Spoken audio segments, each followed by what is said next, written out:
Minggu lalu kita bicarakan tentang 3 hal yang memuaskan kehidupan kita, saudara. Kita bicarakan tentang bagaimana hamba Tuhan mempunyai mandate, suatu panggilan dalam hidup mereka, sehingga mereka mengejarnya, sehingga hidup mereka tidak sia-sia karena ada tujuan. Saya percaya setiap orang harus ada tujuan di dalam hidup ini, sehingga waktu-waktu kita tidak disia-siakan. Saya rasa itu penting, khususnya bagi kita yang sudah mengenal Tuhan. Tuhan telah memilih kita, dan hendaklah kita masing-masing menghidupkan panggilan itu. Tapi hari ini kita akan bicarakan 3 hal yang praktis kita lakukan di hidup ini. Kita percaya, saudara, kalau gereja hanya mengajarkan tentang hal rohani itu memang bagus, tetapi Alkitab juga mengajarkan kita untuk hidup di bumi ini dengan bijak. Amin, saudara. Sekalipun tidak panjang, mungkin ya 70-80 tahun hidup kita, tetapi dalam waktu yang singkat ini kita bisa menderita juga jika kita tidak hidup sesuai dengan hikmat dan pelajaran dari firman Tuhan. Nah, sayang, saudara. Dan kita tahu Tuhan tidak mau kita hidup seperti ini. Ya. Kadang-kadang suatu keputusan yang keliru sehingga membuat kehidupan kita kacau balau, dan untuk kembali semula itu adalah hal yang sulit. Nah, bedanya dengan tentu Pak Ferry yang telah ikut Tuhan Yesus, ada kesulitan, tetapi penyertaan Tuhan pasti ada di atas kehidupannya. Yang saya maksud adalah langkah yang mungkin tidak bijak kita ambil sehingga mendatangkan banyak masalah dalam kehidupan kita. Dan itu yang kita harus katakan, hindari hal-hal seperti itu. Amin, saudara. Dan kalau kita baca firman Tuhan, ternyata Tuhan berikan banyak perintahnya, ya, banyak instruksinya firman Tuhan untuk mengajarkan kita hidup, supaya hidup kita ini berhasil. Hidup ini baik. Amin, saudara. Tidak pernah Tuhan rancangan kehidupan kita itu penuh dengan masalah, stres setiap hari, nggak bisa tidur. Saya rasa Tuhan tidak ciptakan manusia untuk mengalami semua itu. Tuhan hendaki kita hidup di dalam damai sejahtera Tuhan, sukacita Tuhan, dan tentunya berkelimpahan. Amin, saudara. Jadi kita harus sedikit seimbang. Dan kita melihat sudah 3 hal hari ini kita akan bicarakan. Ya, yang pertama, saudara, hubungan kita dengan Tuhan. Yang kedua adalah hubungan kita dengan satu dengan yang lain. Dan ketiga, saya rasa hal yang penting adalah hal keuangan, saudara. 3 hal ini akan menentukan apakah hidup kita ini diberkati, sukacita, atau sulit dan menderita. Dan saya percaya kita mau hidup yang sekalipun belum masuk ke surga, tetapi seperti di dalam surga. Amin. Suasana yang baik. Amin, saudara. Kita mau pada saat kita pulang ke rumah, ya, suami istri kita, waduh, penuh dengan kasih sayang. Amin. Pas pulang, hai darling, ya, dicium. Amin, saudara. Anak-anak kita mah ke tempat kita, papa, mama, itu kan suatu hal yang sangat bahagia dan diberkati, ya kan. Jangan kita pulang ke rumah seperti suasananya panas banget gitu, ya. Sedikit api langsung meledak. Itu kan ada suasana rumah seperti itu, dan itu tentunya bukan yang Tuhan hendaki. Jadi kita mau melihat apa sih hal-hal yang praktis. Nah, misalnya saya suka hal-hal yang praktis, saya tidak suka teori-teori dan kemudian tidak bisa diaplikasikan dalam hidup kita. Saya mau sesuatu yang praktis, karena saya orangnya praktis. Saya mau hidup praktis, saya mau melihat pada saat saya jalankan firman Tuhan, saya harapkan hasilnya itu ada di dalam hidup saya. Dan selama ini saya mau katakan firman Tuhan ya dan amin, saudara. Tidak pernah bohong. Sesungguhnya jika kita mengikuti instruksi dan perintahnya, maka hidup ini sesungguhnya penuh dengan kebaikan Tuhan. Amin, saudara. Kita ingat Mazmur 23 apa dikatakan? Goodness and mercy shall follow you all the days kebajikan dan kemurahan belaka akan mengikuti aku seumur hidupku. Amin saudara, seumur hidup kita. Nah kita melihat di sini saudara, mari pertama kita melihat Amsal pasal 3 ayat 1 sampai 18. Saya minta saudara hari ini untuk berdiri dan sambil baca balas-balasan. Saya baca ayat 1, saudara baca ayat 2 dan saya baca 3 dan saudara baca yang 1, 2, 3. Hai anakku, janganlah engkau melupakan ajaranku dan biarlah hatimu memelihara perintahku. Janganlah kiranya kasih dan setia meninggalkan engkau. Kalungkanlah itu pada lehermu, tuliskanlah itu pada loh hatimu. Percayalah kepada Tuhan dengan segenap hatimu dan janganlah bersandar kepada pengertianmu sendiri. Janganlah engkau menganggap dirimu sendiri bijak. Takutlah akan Tuhan dan jauhilah kejahatanmu. Muliakanlah Tuhan dengan hartamu, dengan hasil pertama dan segala penghasilanmu. Hai anakku, janganlah engkau menolak didikan Tuhan dan janganlah engkau bosan akan peringatannya. Sudah perhatikan enggak? Selama 12 ayat ini ada namanya cause and effect. Berarti jika engkau lakukan ini, maka engkau akan diberkati ini. Nah saya yang terima diberkati. Saya instruksikan ke saudara, tapi yang diberkati saya, saudaranya, makanya saya suruh saudara baca yang ayat 2 dan 4. Maksud saya saudara, kita melihat firman Tuhan ini, setiap kali Tuhan berikan sesuatu instruksi, ternyata ada akibatnya. Kalau kita mengikutinya ada akibatnya saudara, ini adalah masalah. Sebab seringkali kita hanya mengetahui tapi kita tidak melakukannya. Nah saya katakan setiap kali kita lakukan firman Tuhan, ya, baik di dalam sikapnya, kita melihat dari ayat 1 sampai ayat 6, adalah sikap hati dan jiwa yang Tuhan harus benarkan dulu. Ya, lihat pertama, apa? Janganlah engkau melupakan ajaranku. Biarlah hatimu memelihara perintahku. Tuhan mau hati kita dulu. Sebab hati ini yang menentukan tindakan kita. Sudah dengar baik-baik. Hati dulu yang harus terima. Pada saat hati ini terima, nanti di ayat 7 kita melihat, baru kita bisa buat langkah yang sesuai dengan perintah Tuhan. Hati harus terima. Nah pada saat kita terima, dikatakan apa? Lihat, panjang umurmu. Heran kan? Konsep pelajaran Tuhan ternyata mempengaruhi kehidupan kita secara fisik, saudara. Mental mempengaruhi fisik, mempengaruhi kesejahteraan hidup kita, saudara. Pikiran yang keliru, yang ekstrim, akan tentunya mempengaruhi kehidupan kita. Oleh sebab itu, saudara, kita harus mempunyai mental yang sesuai dengan firman Tuhan. Kalau engkau ini baik, lihat, panjang umurmu dan lanjut usia, tapi dikatakan sejahtera akan ditambahkannya kepadamu. Kehidupan bukan saja umurnya panjang, tetapi kesejahteraan, berkat Tuhan akan menyertai kita semua. Amin saudara, bukankah ini yang kita cari-carikan?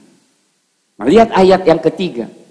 Janganlah kiranya engkau kasih dan setia, sebab lebih tepat adalah belas kasihan atau kebenaran dan setia. Ya, meninggalkan engkau, kalungkanlah itu pada lehermu, tuliskanlah itu pada loh hatimu, maka engkau akan mendapat kasih. Nah lihat saudara, kasih dan penghargaan dalam pandangan Allah serta manusia. Pada saat kita memegang kasih Tuhan dan belas kasih Tuhan, kebenaran di dalam hidup kita, kita mengundang namanya kehormatan dari Tuhan dan manusia. Tuhan akan menghormati kita, umat-umat manusia juga akan memandang kita dan menghormati kita. Bukankah itu sesuatu yang kita rindukan, saudara? Ya luar biasa, cause and effect, saudara, dalam hidup ini. Percayalah kepada Tuhan dengan segenap hatimu, Janganlah bersandar kepada pengertianmu sendiri. Akuilah dia dalam segala lakumu. Maka ia akan meluruskan jalan. Perjalanan hidup ini tidak ada orang yang suka liku-liku. Lebih rata, lebih baik. Kurang masalah, lebih baik. Bagaimana mendapatkan semua itu? Percaya kepada Tuhan. Mengakui dia. Percaya terus apapun yang terjadi. Ada kehendak Tuhan, ada makna Tuhan, akan pasti baik pada suatu hari. Amin saudara. Makanya luar biasa saudara. Jadi ada hal-hal yang praktis yang saya mau tekankan di sini adalah hal yang praktis. Mulai dari hubungan kita dengan Tuhan, kemudian hubungan kita dengan satu yang lain, dan akhirnya kita melihat di ayat 9, muliakanlah Tuhan dengan harta. Hormati dia dengan hartamu. Berarti ada kaitannya. Kenapa? Sebab dari hasil dengan hasil pertama segala penghasilanmu, maka lumbungmu akan diisi penuh. Siapa yang bahagia tanpa uang? Nggak ada uang rasa bahagia. Nggak mungkin kan saudara. Semua orang butuh uang. Ya bukan maksud saya nggak perlu melimpah-limpah sampai kita sembarang menggunakan. Tapi maksud saya seseorang tidak bisa hidup dengan baik tanpa adanya uang di tangan kita. Ada nggak orang yang suka dikerjain kredit card, terus diteleponin, Pak bayar dong sampai ke rumah ya. Stres kita saudara. Nah Tuhan tahu kita butuhkan semua itu saudara. Makanya Tuhan dah beri jalan. Kalau engkau tahu menghormatiku, ya, memberikan hasil pertamamu, menghormati aku dengan seluruh penghasilanmu. Ya berarti persepuluhan kita. Maka Tuhan katakan, kau usah khawatir. Lumbungmu akan ku penuhi. Berarti apa? Kehidupanmu akan melimpah. Tidak akan pernah engkau kekurangan keuangan. Saya katakan berkali-kali saudara. Di dalam pengalaman saya saudara, seringkali kalau saya tidak begitu setia atau perhatikan dalam persembahan perpuluhan saya mulai melihat adanya kekurangan. Sekalipun saya kadang melihat uang itu banyak, tapi kayaknya nggak tahu kenapa cepat habisnya. Sebaliknya saudara, pada saat kita setia kayaknya uangnya ya kok sedikit, tapi nggak habis-habis. Amin. Saudara mau yang nggak habis-habis? Ya iyalah. Pas dikeluarin ada yang masukin lagi. Haleluya. Mau nggak seperti itu? Ya maulah. Apakah bisa? Sesungguhnya Tuhan tidak pernah bohong. Bisa. Dan tidak susah, saudara. Nah inilah ketiga hal. Mari kita melihat yang pertama. Apa sih yang kita harus lakukan yang pertama? Yang pertama adalah hubungan kita dengan Tuhan. Hubungan kita dengan Tuhan kalau putus, kalau tidak harmonis, saudara saya katakan, maka semuanya akan membuat kita sangat sengsara dalam hidup ini. Saya kasih tahu saudara, hidup tanpa Tuhan adalah hidup yang sengsara. Man cannot live without God. Manusia tidak bisa hidup tanpa Tuhan. Manusia tidak bisa hidup tanpa Tuhan. Manusia butuh Tuhan. Amin saudara.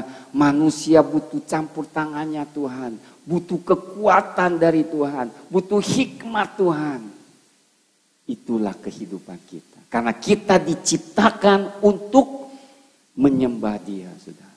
It's a very practical side. Apa yang kita harus lakukan? Pagi hari kita harus masuk. Kita harus datang ke air hidup. Sumber air hidup untuk menerima air kehidupan, saudara. Setiap pagi saya datang, saudara, saya bilang, Tuhan saya mau air hidup. I want your living water. Sebelum minum air, sebelum minum makanan apapun, saya datang ke hadapan saya, I need your living water. Kenapa? Karena seharian itu, saudara dengar, akan tergantung hidup saudara itu berkualitas atau tidak, tergantung pada saat teduh pagi saudara. Yang praktis yang saya mau katakan. Jika saudara mau melihat kehidupan saudara sehari-hari itu diberkati, dipenuh dengan sukacita, damai sejahtera, pagi hari jalani hubungan dengan Tuhan. Gak perlu panjang-panjang saudara. Tuhan cukup. Kalau kita datang dengan menghormati Dia, Tuhan aku datang pagi hari, aku butuh Engkau. Aku mau Engkau memberkati kehidupanku. Berkatiku hari ini. Sepanjang hari Engkau menyertai aku, pekerjaanku, hidupku. Saudara lihat, sehari itu Tuhan akan memberkati saudara. Nggak perlu doa 3 jam, 4 jam ya saudara, kadang yang sampai pusing kepala. Nggak tahu kemana. Bukan itu yang Tuhan mau. Datang dengan hati saudara. Lama-lama terserah, tapi saya percaya pertama mungkin 5 menit. Baca firman 5 menit, doa 5 menit. Aduh kayaknya lama banget. Tapi mulai dari situ saudara akan menikmati. 5 menit kayaknya gak cukup nih. Kayaknya ini firman Tuhan bagus. Gak lama 15 menit. 15 menit berdoa kayaknya. Kok cepet amat ya setengah jam. Kemudian saudara lagi mau lagi. Siang hari saudara ingin lagi bersekutu. 5 menit saudara tambah. Makin hari makin banyak. Dengar saudara, saya gak mau saudara tuh harus doa begini lama. Itu sangat susah saudara, saya tahu. Saya sendiri aja gak bisa doa 3 jam terus terang aja. Sekaligus 3 jam saya aja gak bisa. Tapi dengan doa, selang-seling, baca firman, bisa 1-2 jam no problem. Mungkin saudara masih belum bisa gak apa-apa. Tapi yang penting ada satu kerinduan datang di hadapan Tuhan. Amin saudara. Ini penting sebab saya selalu beritahukan. Pada saat kita butuhkan Tuhan, Dia ada di tengah-tengah kita. Masalahnya saya melihat saudara, apa yang terjadi belakangan ini, saudara, di dalam jemaat saya terkejut. Berarti kesimpulan saya adalah ternyata masih banyak jemaat yang belum bisa mendengar suara Tuhan melalui hati nuraninya. Tuhan memimpin kita yang paling umum melalui mana? Hati nurani. Gak usah susah-susah saudara. Jangan melanggar hati nurani karena itu adalah suara Tuhan. Datanglah kepada Tuhan setiap pagi. Di dalam Alkitab semua hamba Tuhan datang pada pagi hari. Permulaan hari itu datang di hadapannya. Perintah Tuhan, lihat saudara, mari kita melihat. Matius pasal 22 ayat 34. Ketika orang-orang Farisi mendengar bahwa Yesus telah membuat orang-orang Saduki itu bungkam, berkumpulan mereka. Seorang dari mereka, seorang ahli Taurat bertanya untuk mencobai Dia, "Guru, hukum manakah yang terutama dalam hukum Taurat?" Saudara tahu hukum Taurat begitu banyak. Dari Keluaran sampai Ulangan. Begitu banyaknya saudara. Membutuhkan bertahun-tahun untuk mempelajari hukum itu. Tetapi Tuhan Yesus simpulkan hukum itu. Maksud Tuhan Yesus, udah gak usah baca semua itu. Gak usah engkau ingatkan semua itu. Enak kan? Semuanya jadi simple, ya kan? Kita kan gak suka yang ruwet-ruwet, yang komplikasi. Gak mau lah. Simpelnya apa sih Pak? Nih saya kasih tahu simpelnya. Tuhan Yesus katakan, gampang gak usah baca hukum Taurat. Semua hukum Taurat hanya tujuannya cuma 2. Pertama, kasihilah Tuhan Allah dengan segenap hati, segenap jiwamu, segenap kekuatanmu, jiwamu dan segenap akal budi. Itulah hukum yang terutama. Nggak usah banyak-banyak pusingin.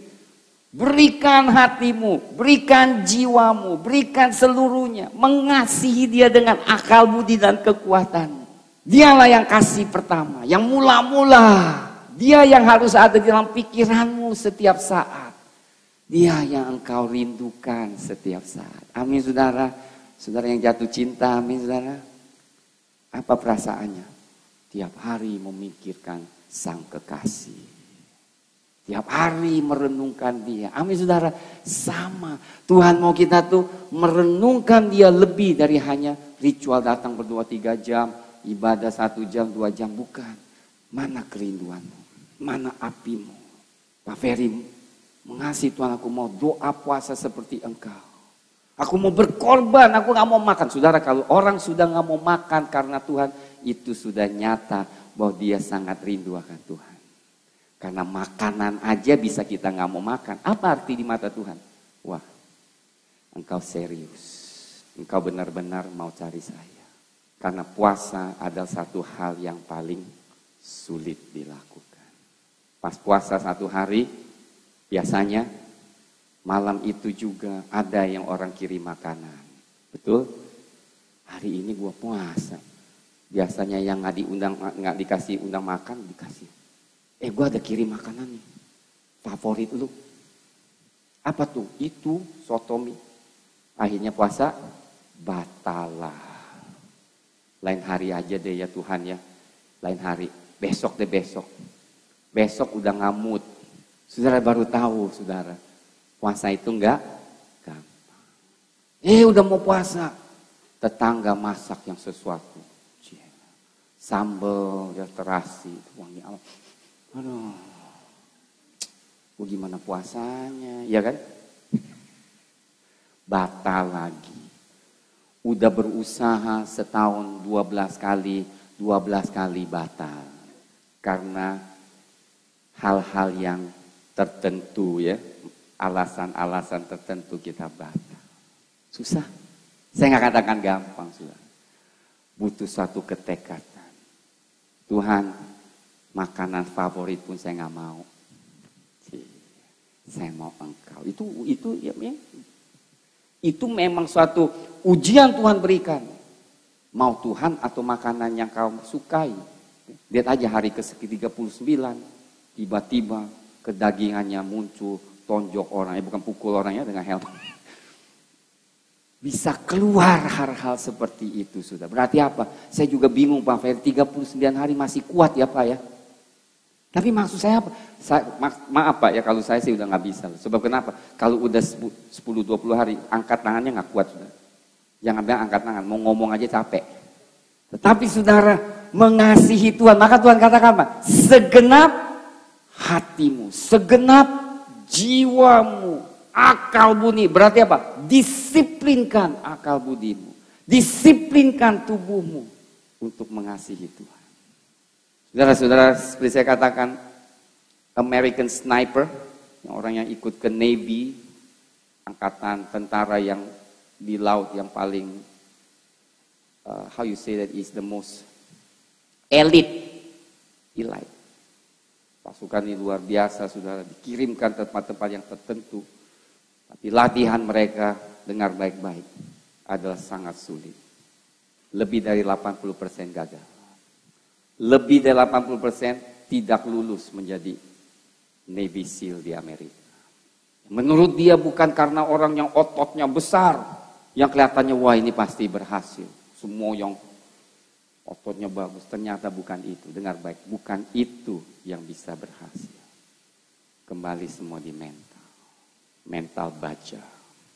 Mental tidak mau menyerah, ada di sini. Dikatakan mereka ada satu tempat siap, ada lonceng di situ. Jadi kalau saudara tidak mau ikut lagi program mereka, kecapean, kedinginan, gak kuat lagi, silakan ke lonceng itu. Teng.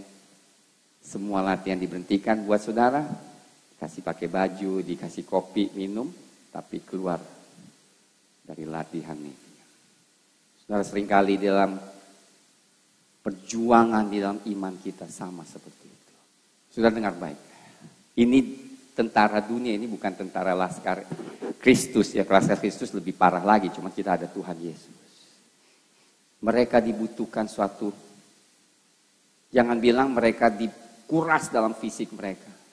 Mereka dimarahin, maaf mereka nggak ada harga diri. Sudah tahu nggak orang yang di tentara nggak ada harga diri? Dimarahin, dimaki, dimalukan, saudara. Nggak ada harga diri. Untuk apa? Sebab pada saat mereka ketemu musuh, kalau ketangkap, emang jaga harga diri. Oh iya ya, aduh kasihan ya, sakitnya. Sakit nggak nih? Aduh, ngomongannya kasar. Ada yang bilang, aduh maaf ya, lu kasih tahu dong rahasianya, gitu. Ada nggak saudara lihat ditangkap tuh? Aduh baik-baik, dipijit dulu, tolong lu kasih tahu. Itu Samson ya, Simpson. Tapi biasanya tidak bisa. Yang paling lucu adalah mereka selalu kedinginan. Direndam di laut berjam-jam karena mereka Navy. Berdiri, push up, Basah, baju nggak ganti berhari-hari. Kedinginan, gemetaran saudara di laut itu. Ada orang yang mau kencing pada deket semuanya. Karena airnya dingin, kencing tuh anget saudara. Dia bilang aduh enak. Air kencing. Saya nggak bohong saudara. Saya kaget baca yang diceritakan oleh American Sniper Chris Kyle. Dia sendiri bukan mempunyai otot yang besar. Biasa aja. Tapi mentalnya kuat. Sampai pada saat dia kena sakit saudara. Dia selesaikan karena dia udah demam kena infeksi. Dia katakan apa? Bukan peperangan fisik. Peperangan mental. Tuhan menghendaki kita mengasihi Tuhan saudara. Seringkali bukan peperangan fisik. Peperangan mental. Saya merasa saya pun lemah kadang. Terus terang aja saya. Kadang udah capek pagi-pagi. Tuhan bilang doa. Aduh Tuhan. Nggak mau berdiri. Nggak mau berlutut saudara. Gini aduh Tuhan. Ntar lagi ya. Doa kalabasyu. Ya doa Tuhan. Kalabasya. Totonya udah jam 7. Hilang doa kita. Mana disiplin kita? Saudara bayangkan. Kalau perang saudara. Musuh bom. Aduh gua masih capek tidur dulu dah. Ada gitu gak? Musuh udah maju nih. Bom. Aduh gua capek banget. Besoknya sebentar lama tuh tidur selamanya. Udah tidur selamanya saudara. Gak bisa. Saudara. Amin. Saya mau dorong saudara. Ingat, kita jangan terlalu jaga harga diri kita. Amin saudara, nggak ada peperangan itu selalu menjaga. Nggak bisa saudara, saya tidak bisa kerja, terus terang saya tim yang selalu saya harus pikirin harga dirinya saudara. Ya capek saya saudara, dalam 2 tahun pasti saya bongkok. Kita harus mature, harus dewasa rohani. Amin saudara, hal-hal yang kecil jangan menjadi satu hal yang ganjal dalam hati kita. Kata-kata orang tuh gak mungkin bisa selalu enak. Dengar baik-baik. Saya mau tanyakan, Tuhan Yesus diperlakukan enak gak? Tuhan kita saudara. Ingat di kayu salib. Pukul. Kotor dikasarin. Enggak dibilang Tuhan. Aduh Pak, Bapak surga aku serah deh. Nggak enak nih. Nggak jadi gue gak mau kesalib dah. Rasul Paulus begitu gak? Gak bisa. Pada saat cambuk 39 kan baru 2 kali. Ampun, ya udah gua kembali kepada Yudaisme. Nggak bisa. Kenapa hal ini penting? Karena maaf saudara, saya melihat mental kita lemah seringkali. Kurang disiplin di dalam mental kita. Kita harus disiplin. Amin saudara. Mengasihi Tuhan harus ada disiplin. Komitmen merupakan disiplin. Dengar baik-baik. Orang bilang, apa sih komitmen? Komitmen adalah disiplin. Tanpa komitmen, saudara tidak akan berhasil. Tidak ada orang yang berhasil tanpa komitmen dan disiplin. Saya mungkin terpengaruh sekalipun saya nggak begitu disiplin. Tapi kalau saya lihat ayah saya malu. Disiplinnya tuh tinggi sekali. Sampai usia 80 sekian tahun, masih bangun jam 4 berolahraga. Jam 4 dia bangun, dia olahraga. Dia harus lari, dia harus lakukan olahraga. Saya belum sampai 60 aja. Pegel banget ya bangunnya. Disiplin adalah satu hal yang gereja harus tekankan. Jemaat harus lakukan. Amin saudara. Saya mau tekankan satu hal. Kalau kita tidak bisa disiplin diri kita, saya tidak yakin kerohanian saudara itu baik. Kalau kita tidak bisa disiplin tubuh kita, jangan bilanglah disiplin rohani. Enggak mungkin. Pertama kita harus disiplin tubuh kita. Baru kita bisa disiplin rohani kita. Disiplin berolahraga, disiplin lakukan sesuatu, maka saudara bisa disiplin diri saudara untuk hal-hal rohani. Kedua, hubungan kita dengan orang lain. Ini menjadi selalu banyak masalah. Saya harus sampaikan hal ini saudara. Di dalam keluarga orang Kristen selalu ribut, selalu tidak ada damai.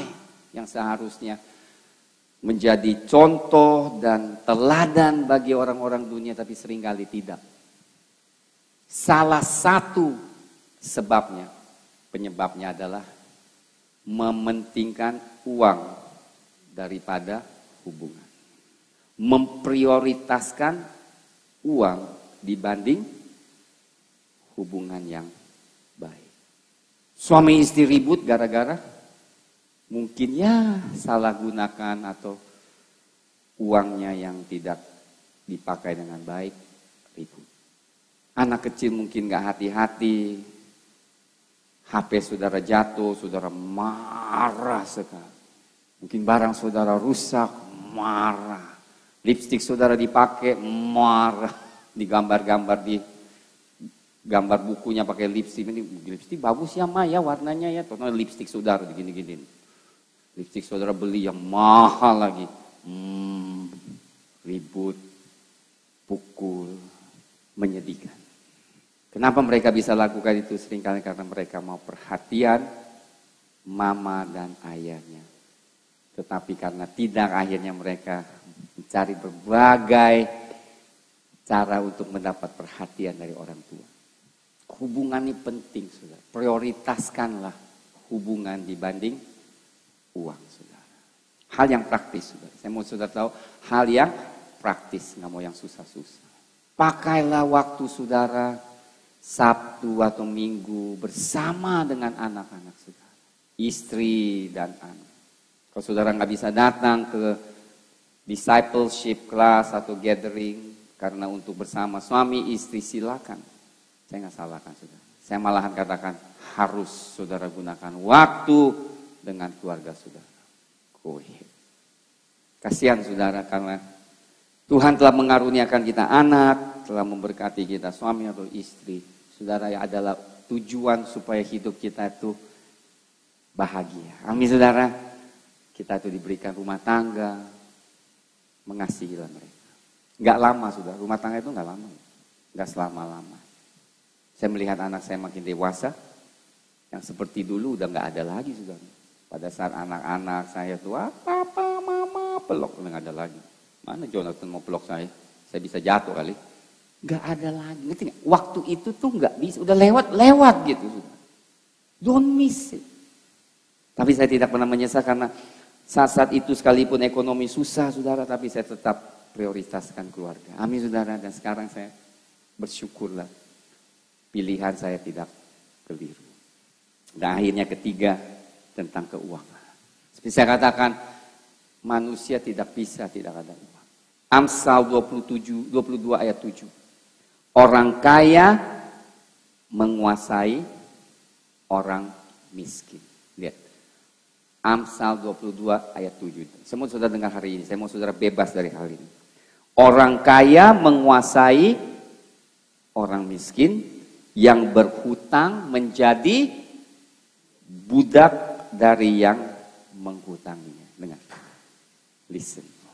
Orang kaya menguasai orang miskin. Yang berhutang menjadi budak dari yang menghutang. Oleh sebab itu saudara, firman jelas mengajarkan kita jangan hutang. Apalagi hutang yang sangat besar sehingga kita tidak sanggup membayar dengan waktu yang pendek dan kita akan menjadi budak karena hutang itu. Saya ingat di Malaysia, mau di Singapura, Hong Kong saudara. Karena mereka mau beli apartemen dan hutangnya bisa sampai 20 tahun. Gak salah, memang kalau setiap tahun mereka bayar mungkin kurang dari 20% misalnya dari gaji mereka, saya rasa go ahead gitu. Karena masih gak terlalu berat.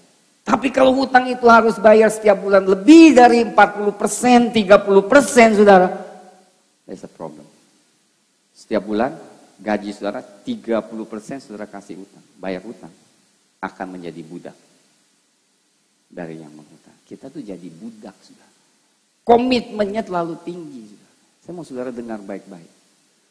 Terlepaslah, bebas dari ini. Amin saudara, saya melihat banyak anak Tuhan terbelenggu dari hutang mobil, hutang rumah, hutang kredit card.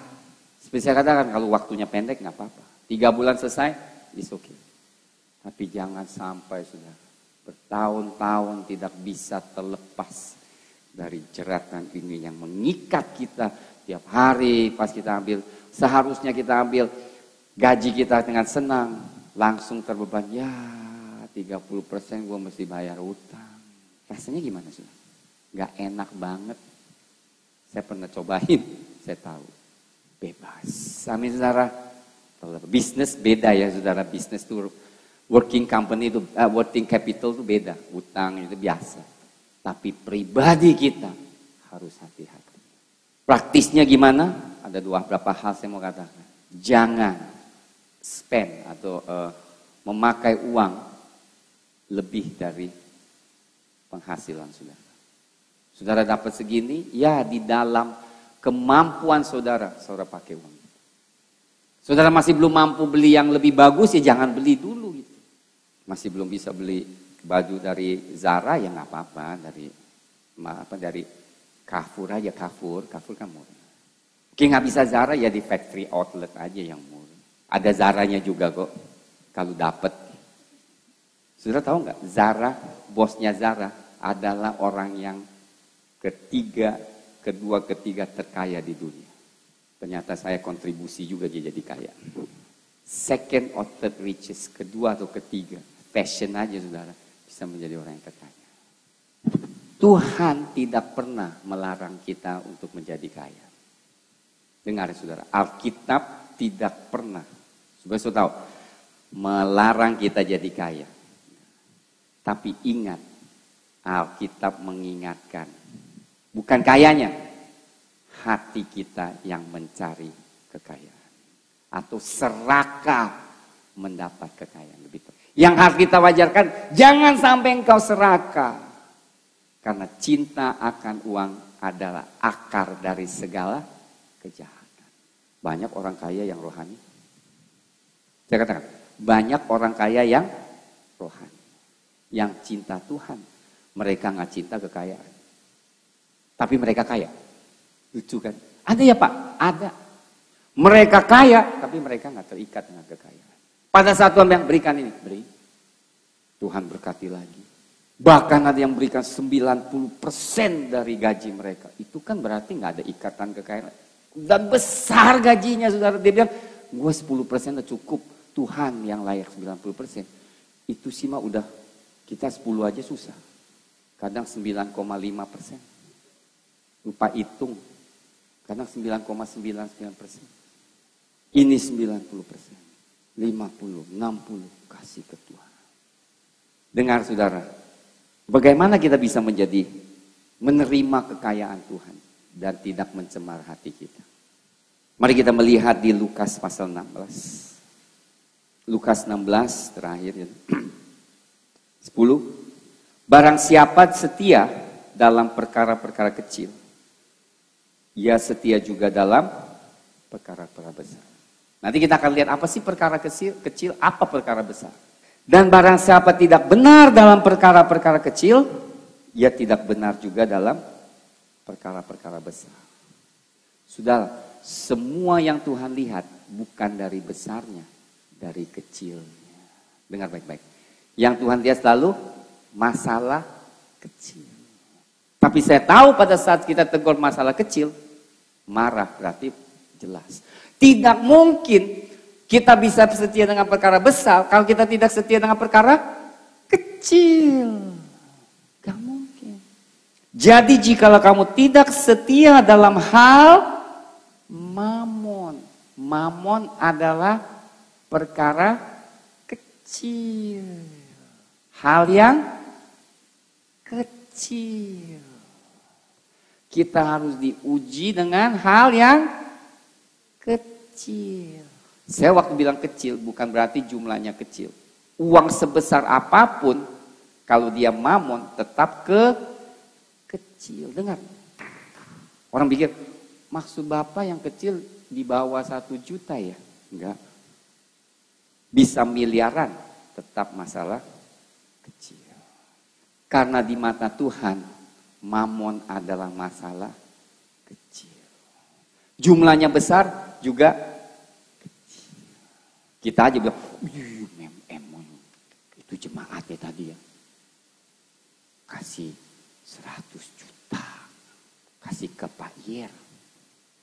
Pak Yer kaya sekarang. Bisa ke Israel 3 kali. Bukan masalah besar. Bukan karena jumlahnya besar, berarti wah Tuhan sudah percayakan dia hal yang besar. Karena dia sekarang perpuluhannya udah M-an, nothing to do. Dengar, dia bisa kasih 1 M, tapi kalau dia penghasilannya 100 M, dia hanya kasih 1%. Tapi memang bagi gereja 1 M sudah langsung duduk di depan. Kalau bisa duduk di mimbar. Gak lama lagi khotbah Pak, khotbah. Pendetanya yang dengar. Besoknya semua masalah tanya, Pak gimana Pak? Bisnismennya menjadi raja. Dia bilang enak juga ya. Gereja sekarang tunduk di bawah kakiku. Semua gue cuma kasih. Gak sampai 1%. Kenapa saya bisa begini? Karena saya pernah jadi orang kaya. Jadi saya tahu pikiran mereka. Jangan lihat jumlahnya. Dia bisa kasih banyak, belum tentu dia setia. Listen. Maka saudara kita jangan sampai melihat hanya di luarnya saja. Tuhan katakan apa? Ini wanita berikan yang terbanyak. Hanya 2 keping. Loh kok 2 keping paling banyak? Karena Tuhan tidak menilai dia lihat dari prosentasenya. Wanita ini kasih 100%. Kehidupannya kepada Tuhan. Berarti dia benar percaya. Dia setia dalam bahasa yang kecil. Tapi orang banyak yang lebih banyak. Tuhan katakan yang kecil aja dia gak setia. Keuangan adalah hal yang saudara yang selalu menguji kita. Selalu menjadi faktor di mana kesetiaan kita diuji. Jadi jikalau kamu tidak setia dalam hal mamon yang tidak jujur, siapakah yang akan mempercayakan kepadamu harta yang sesungguhnya? Harta sesungguhnya itu di luar mamon. Dengar. Bukan harta sesungguhnya berarti, oh gue dapat lebih banyak ya, M gue lebih banyak. Bukan. Harta sesungguhnya adalah kerajaan Allah dan berkat atau upah yang kekal. Itu kesungguhan. Itu namanya harta sesungguhnya. Ayat 12, dengar baik-baik saudara. Ayat 12, dengar baik-baik. Saya tahu banyak orang tidak perhatikan ayat 12. Jikalau kamu tidak setia dalam harta orang lain. Harta siapa? Orang lain. Katakan. Tuhan tekankan. Tidak setia menghandle harta orang lain. Tidak bisa dipercaya dengan orang lain. Karena tidak setia memanage keuangan orang lain. Percayakan kepada saudara. Siapa yang akan menyerahkan hartamu sendiri kepadamu? Berarti apa? Sebelum kita bisa diberkati, kita harus setia dengan barang orang lain. Prinsip ini dipakai di bisnis. Seperti saya katakan, mereka yang setia pasti diberkati. Ingatlah saudara, keuangan ini bukan hal yang gampang. Saya belajar bertahun-tahun saudara memanage uang adalah hal yang paling sulit, namun hal yang paling penting. Jangan, oh Pak uang itu kan duniawi kan, kita mah nggak perlu ya di dunia ini ya, kan kita surga. Tapi tiap hari minta sama orang, ya sama juga bohong. Mana kesaksiannya sudah? Kalau orang Kristen tuh kekurangan seperti itu, berarti apa? Something is wrong. Karena Tuhan tidak mau kita minta-minta. Lihat Petrus keluar dari, semua persembahannya banyak ditaruhkan kan. Di kakinya, properti, harta semua dikasih. Besoknya ke rumah Tuhan. Ada yang minta-minta. Petrus, perak dan emas saya tidak punya. Tapi dia minta-minta. Gua sama kayak lu, gue juga mesti minta-minta. Begitu. Perak dan emas saya nggak punya. Tapi aku punya iman. Dan iman itu akan mendatangkan kebutuhanku. Nah, ambil dari gereja. Itu kehidupan rasul di gereja mula-mula. Gak ada saudara yang di sini yang saya lihat. yang minta-minta. Paulus sekalipun dia miskin, dia kerja dengan tangannya. Dia tolak persembahan dari Korintus. Dia tidak minta. Kenapa? Karena ini merupakan kesaksian bagi orang Kristen. Orang Kristen, maaf saudara, kita ini parah dalam keuangan. Kadang kita manage uang lebih parah dari orang dunia. Ingat, keuangan adalah hal yang praktis. Manage keuanganmu dengan baik, engkau akan diberkati. 3 hal. Pertama, hubungan kita dengan Tuhan. Kedua, hubungan kita satu dengan yang lain. Untuk dapat hubungan satu dengan yang lain yang baik hanya 2 faktor. 1, bukan berdasarkan kedagingan, tetapi berdasarkan kebenaran. Hubungan kita satu dengan yang lain berdasarkan ketulusan dan kejujuran. Tidak ada motif lain, tidak ada manipulasi. Kalau saudara mau mendapat teman, itulah teman yang sejati. Saya tidak bisa, saudara. Kawan saya adalah kawan yang jujur, saya mau. Yang bisa bicara dengan langsung, yang tulus, yang berdasarkan kebenaran. Itu baru bertahan. Hubungan itu baru kuat. Amin, saudara. Kalau kita saling bohong, mana bisa kuat? Gak lama gue bohong lu bohong gue. Ribut. Ketulusan dan kebenaran dan kejujuran adalah fondasi hubungan satu dengan yang lain. Dengar. Kemunafikan gak bisa. Maaf. Show di luar gak bisa. Sebab gak lama pasti ketahuan. Harus tulus. Dan kalau hubungan itu tulus dan kudus dan jujur berdasarkan kebenaran, saudara, maka kehidupan saudara bergaul dengan kawan-kawan yang sejati adalah satu kebahagiaan yang besar.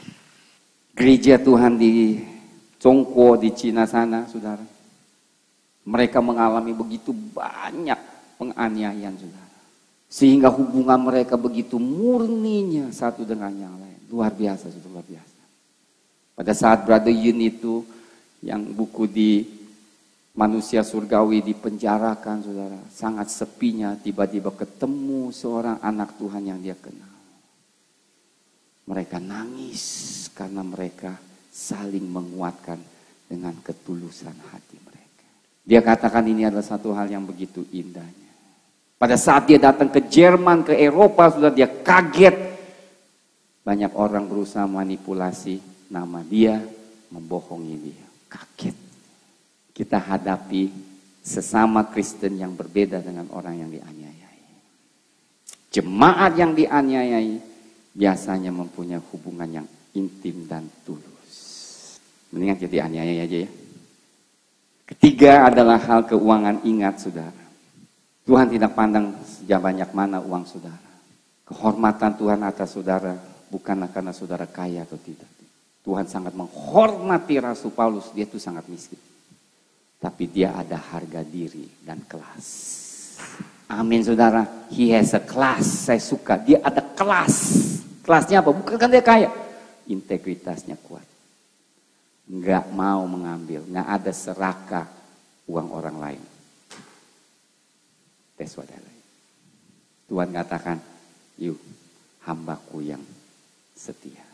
Masalahnya kita ini nggak ada kelas, maaf nih semua.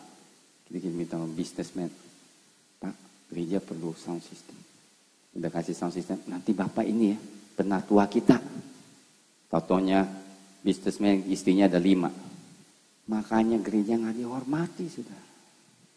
Janganlah seperti ini. Amin, saudara. Pada saat kita di Cilacap, saya bawakan ini kepada hamba-hamba Tuhan. Saya bilang, jangan kita kompromi karena uang.